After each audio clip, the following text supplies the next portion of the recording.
Bonjour à toutes et à tous, bienvenue dans Le Plus, l'émission qui aujourd'hui plonge dans le passé judiciaire de la capitale des Alpes.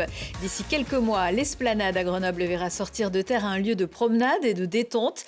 La grande Esplanade connaîtra toujours chaque printemps les joies de la fête foraine. Et bien au XVIe siècle aussi, on y venait pour admirer un spectacle bien particulier, un autre genre de train fantôme en quelque sorte. Tremblay brave Jean, l'archéologue Nicolas Mainvielle-Larousse va nous dévoiler l'histoire de ce terrible gibet.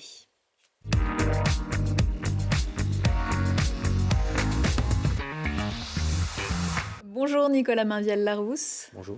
Vous êtes responsable scientifique à l'INRAP, l'Institut d'archéologie préventive.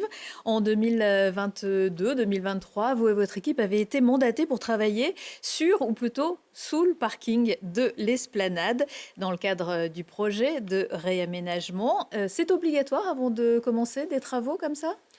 Alors, ce qui est obligatoire, c'est de déclarer les travaux à l'État et ensuite l'État instruit les dossiers et en fonction de l'intérêt du lieu, en fonction des connaissances, il prescrit ou il ne prescrit pas d'abord un diagnostic et en fonction des résultats de ce diagnostic, il prescrit ou il ne prescrit pas une fouille. Donc, il y a eu un diagnostic sur l'Esplanade en 2023 qui a été positif et une fouille a été prescrite, cette fouille que l'on a réalisée en 2024. Vous ne fouillez pas tout le périmètre pour ce qui concerne l'Esplanade. Comment avez-vous choisi le secteur sur lequel vous avez décidé de travailler ? Alors, c'est l'État qui a prescrit, qui a choisi ce secteur-là en fonction des résultats du diagnostic. Et comme il se trouve que l'un des lieux qui posait question était ce bâtiment qui a été identifié, eh bien, il a décidé de centrer la fouille autour de ce bâtiment et suffisamment largement pour que l'on puisse le comprendre dans son contexte. Donc on le voit, on est tout au bout de l'Esplanade, pas très loin de la voie de tramway. On voit les voies en quelque sorte. Là, qu'est-ce que vous avez découvert ? Le plus spectaculaire, c'est évidemment un nombre important de squelettes. Alors au début, c'était cet édifice et ensuite c'était les squelettes qui étaient inhumés à l'intérieur. Et donc au tout début, les collègues qui ont fait le diagnostic, donc sous la direction de Fabien Isnard, ont supposé qu'il s'agissait d'un édifice religieux parce que, en termes de probabilité, c'était le plus évident. Et surtout parce qu'on n'avait pas la totalité de cet édifice, l'emprise de fouille était réduite.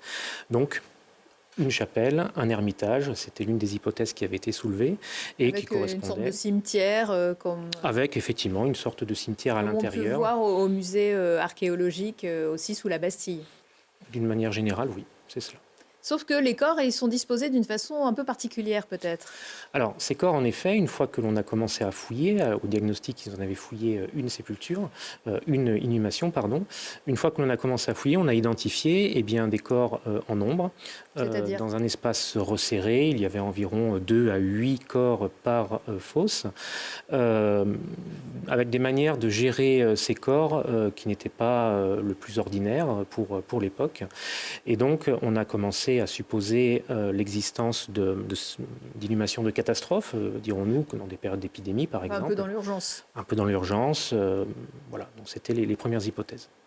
Donc, vous aviez ces ruines, vous aviez ces corps, vous avez pensé, ce que vous nous dites au début, à une chapelle peut-être. Vous savez à quelle époque on se situe déjà ?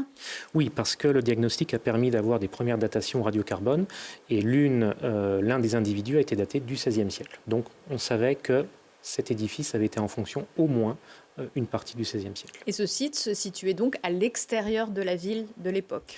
À l'extérieur de Grenoble, en effet, à l'extérieur de son espace habité, et sur une berge qui était celle de l'Isère, et une berge qui était inondable, parce que jusqu'au XIXe siècle, l'Isère débordait régulièrement de son lit. Donc on était dans un endroit qui était marginal par rapport à l'espace urbain, l'espace occupé, et cet espace marginal devait correspondre à la fonction également du lieu. Alors, il y a les fouilles, et puis après, on étudie évidemment ce qu'on a découvert. On rebouche les trous. Les travaux de la grande esplanade peuvent commencer, ça c'était en septembre. Pendant ce temps, vous travaillez, et vous travaillez notamment avec les archives départementales de l'Isère. Voilà, on se situe dans une période qui est bien documentée avec des archives. Donc, c'est une enquête ordinaire que l'on fait à chaque fois que l'on a des dossiers comme cela à traiter.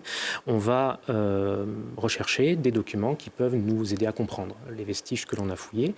Et ici, il fallait notamment comprendre d'une manière générale, mais surtout identifier l'édifice. Donc il y avait plusieurs hypothèses, une chapelle catholique, un édifice protestant. On avait pensé aussi à une maladrerie pour mettre des malades de maladies contagieuses. On avait pensé à des sépultures de militaires et on avait pensé aussi aux fondations d'un gibet. Donc, alors, un gibet, vous allez nous expliquer ce que c'est un gibet. On va voir d'ailleurs des images d'un gibet qui est très connu, qui se trouve à Paris. C'est le gibet de Montfaucon. Ça n'a pas l'air très gai tout ça. Non, en effet, un gibet, c'est un édifice qui s'intègre dans le système judiciaire du Moyen-Âge, de l'époque moderne, et qui sert à exhiber des cadavres une fois qu'ils ont été condamnés à mort. Généralement, ils ne sont pas toujours exécutés dans ce gibet, hein, ils sont exécutés généralement sur des places publiques, et ensuite ils sont amenés pour être exhibés un certain temps, le temps que la justice le juge nécessaire. Comment vous êtes arrivé à cette conclusion que c'était un gibet? Alors, on est arrivé à cette conclusion en excluant d'une part un certain nombre d'hypothèses que l'on avait au départ, notamment cette hypothèse de la chapelle, de l'église, que l'on a localisée par ailleurs, et ensuite en allant rechercher des éléments sur un gibet qui était connu dans quelques inventaires, notamment qui s'appelait le gibet du port de la Roche. Mais pour les Grenoblois, le port de la Roche, c'est un lieu qui se situe entre la Porte de France et les ponts sur l'Isère, donc plutôt de l'autre côté de l'esplanade. Or, en avançant, on s'est rendu compte que le port de la Roche était un peu plus large en termes de localisation. Et à partir du moment où on a vu des comptes de construction avec un plan d'une charpente qui correspondait presque trait pour trait aux vestiges que l'on a fouillés, la conclusion a été tirée. Alors, ce gibet, c'est quand même particulier. On va donc accrocher ou pendre directement des condamnés à mort à la vue de tous. Quelle est l'utilité à l'époque de faire ça? Alors, l'utilité, elle est exemplaire. La peine de mort, dans ces siècles-là, c'est une peine qui vise à édifier la population. Elle est en fait assez rare hein, dans le registre pénal d'Ancien Régime, du Moyen-Âge. On va condamner à mort lorsqu'il y a des crimes de sang qui sont considérés suffisamment graves. On va condamner à mort lorsqu'il s'agit de rebelles à l'autorité, notamment l'autorité du roi. Et ces peines doivent rejaillir d'une part sur le condamné, mais également sur ses familiers, sa famille, ses amis, ses alliés, dans ce contexte-là. Donc c'est la raison pour laquelle la peine de mort, aussi rare soit-elle, est une peine qui est exemplaire, qui se passe à la vue de tous, pour que la population puisse savoir, puisse voir et puisse aussi contrôler que le processus rituel soit bien respecté. C'est très infamant. C'est exactement l'objectif, c'est d'être infamant pour ceux qui sont condamnés et pour ceux qui le représentent. Pendant combien de temps on les laisse là? C'est très variable. On peut les laisser là quelques jours, on peut les laisser là plusieurs années. À Grenoble, on n'a pas encore d'éléments précis là-dessus. On continue les études. Mais par ailleurs, dans la bibliographie, d'autres collègues travaillent sur ces questions et ont pu voir qu'on pouvait, par exemple, laisser quelqu'un attaché à un gibet pendant 3 ou 4 ans. Alors, ce n'est pas forcément la majorité, mais cela dépend de l'autorité judiciaire. On emmenait les enfants, on allait en famille voir le gibet. Disons que les gibets étaient placés sur des lieux qui étaient visibles, par principe, sur des hauteurs, à proximité d'axes de circulation, des routes. Ici, c'était une des entrées nord de Grenoble. On était à proximité de l'Isère, qui était très utilisée aussi en termes de circulation qui était navigable. Donc, on ne pouvait pas le louper.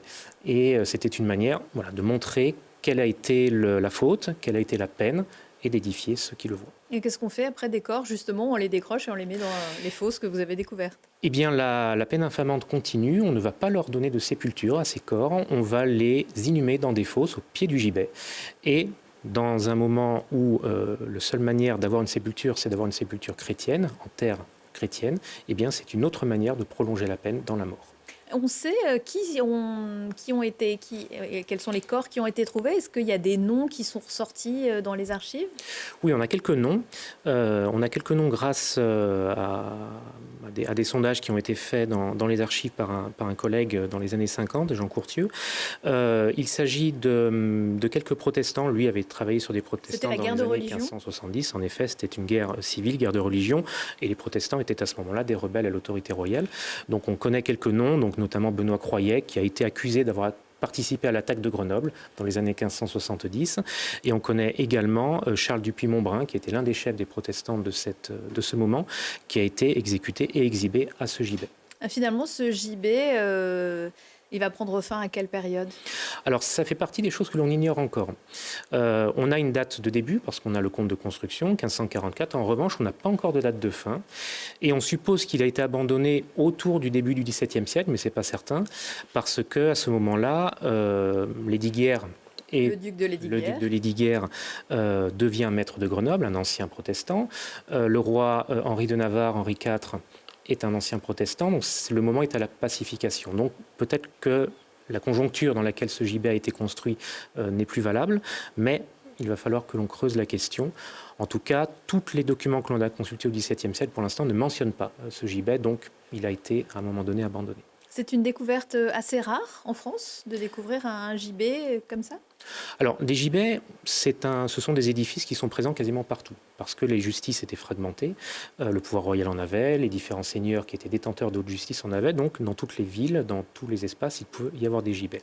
En revanche, il est encore un peu rare, en effet, de les fouiller, parce que ils se situent généralement dans des marges, et il faut soit avoir une recherche dédiée sur ce thème, soit avoir une recherche préventive comme celle-ci. À suivre donc Nicolas Mainvielle-Larousse. Je vous propose à présent de poursuivre notre entretien avec notre rubrique Photo Finish. Je vous explique dans un instant comment ça fonctionne.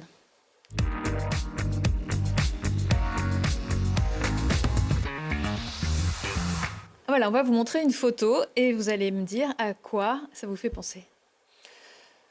Alors, c'est une archéologie qui n'a peut-être jamais existé, et qui n'existe plus en tout cas en Europe. Indiana Jones, je vais pas résister à la question. Est-ce que c'est Indiana Jones qui vous a donné envie d'être archéologue? Non, je suis médiéviste et c'est la compréhension du Moyen-Âge, c'est cette période-là, le fait qu'elle soit assez compliquée à aborder, à la fois proche et lointaine, qui m'a donné cette envie. Oui, lui, il s'est plutôt concentré sur d'autres périodes, en tout cas, mais tant mieux si ça crée des vocations, peut-être allez-vous en créer aussi. Merci beaucoup, Nicolas Mainvielle-Larousse. Merci.